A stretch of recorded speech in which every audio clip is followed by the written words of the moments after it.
Facebook e do Instagram. Sejam muito bem-vindos mais uma vez ao Universo das Carnívoras. Eu sou o Rafael Ferrarese, o Mão de Urso. Tudo bem com vocês? E aí, como é que tá indo o cultivo de vocês? Deve estar bacana pra caramba, né?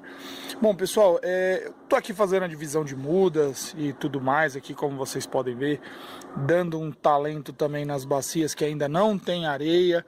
Lembrando, nem todas as minhas bacias eu fiz a adaptação de areia, porque algumas delas eu estou trabalhando aos poucos e são vários processos diferentes, ó. Como vocês podem ver, areia. Aqui eu tenho água, mas é água com fumo.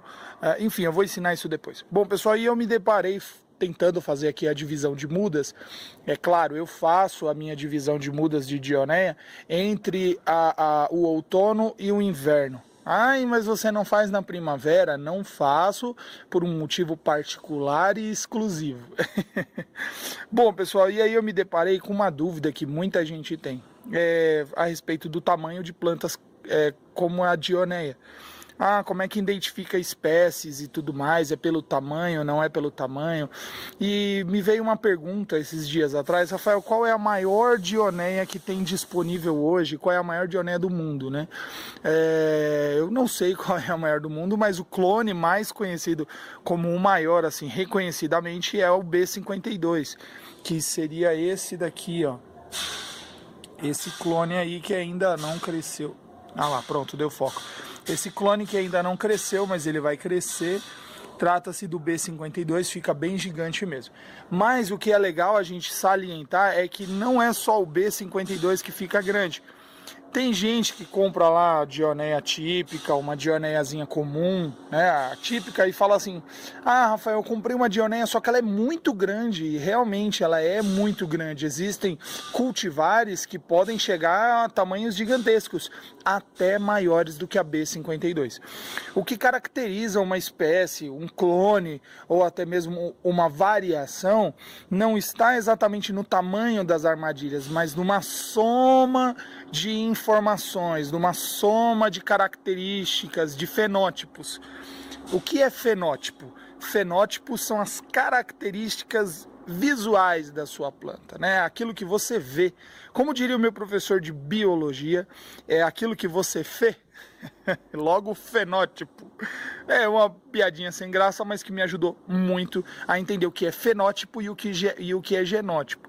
E algumas características genéticas, que seriam o genótipo, já estão mais envolvidas com o fato dela ser um clone de uma planta muito grande. No caso, a B52 é um clone. Foram feitos vários testes, várias situações com vários híbridos de Dioneias, várias variações de Dionéia. Foi separado um híbrido grande, ao barulhinho do capeta aí, foi separado um híbrido grande, e a partir desse híbrido é que foram retiradas as sementes. Logo, sei lá, expostas a clima, a temperatura, a musgo diferente, a substrato diferente e tudo mais, vieram a surgir as B52. A B52 a partir de um clone diferente, que foi uma variação diferente. E aí é que teve esse clone B52. Vamos se dizer assim, não é bem essa história, mas é só para vocês entenderem que foi apenas um cultivar selecionado que ficou maior, que ficou grande. Ela não é uma espécie que talvez estivesse na natureza. Talvez sim, talvez tenha sido uma espécie que tenha se desenvolvido mais. E aí foi feito o teste na primeira, na segunda, e viu que essa espécie ela ficava grande, foi feito clones dessa planta. Vou dar um exemplo de uma Dionéia que fica grande. Um exemplo, você pode comprar uma típica e ela ficar assim, ó. Vou deixar a câmera dar o foco. Dá só uma olhada no tamanho dessa típica. Típica, Rafa? Sim, é uma Dionéia típica. Olha só que bonitinha que ela é. Grande, gigantesca. Olha só a minha mão. A patinha já não é pequena. Olha só, essa é uma Dionéia típica. Linda, né?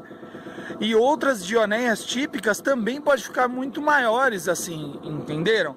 Então a questão de ter ou não ter uma Dionéia grande varia entre N fatores. Como por exemplo essa típica aqui, pode ser uma questão genética. Ela estaria na mesma família da B52? ela foi exposta a algum substrato diferente, enfim, cabe analisar, entenderam?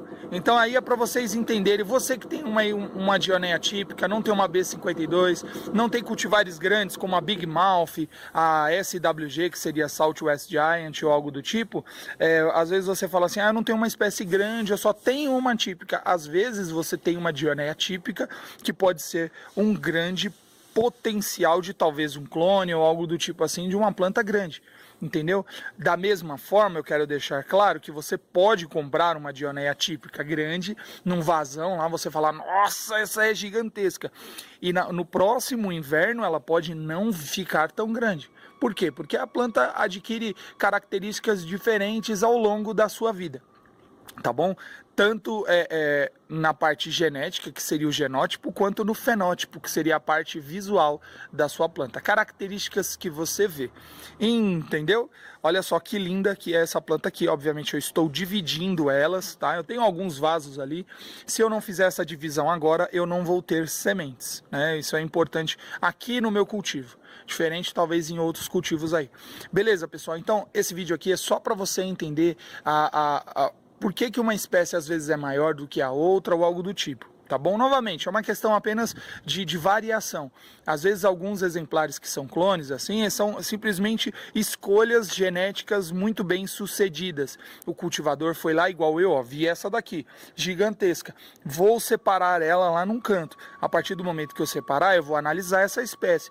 Vou ver se essa espécie continua grande assim. E a partir desse momento, depois de muito tempo, com as mesmas características, eu até possa batizar ela com algum tipo de nome diferente. Sei lá, Dioneia mão de urso.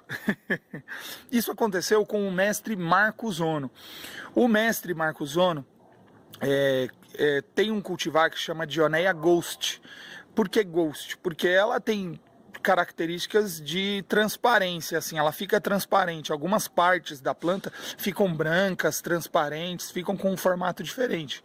Logo ele batizou essa planta com o nome de Ghost, mas para o Marcão fazer isso, ele precisou separar um cultivar durante muitos anos, ele foi analisando, ele foi anotando, e após a planta não mudar as suas características, ele resolveu fazer um teste fora do Brasil. Primeiro ele pesquisou para ver se essa planta talvez não estivesse acontecendo, essa mutação não estivesse acontecendo em outros lugares. Não aconteceu, somente com a planta dele.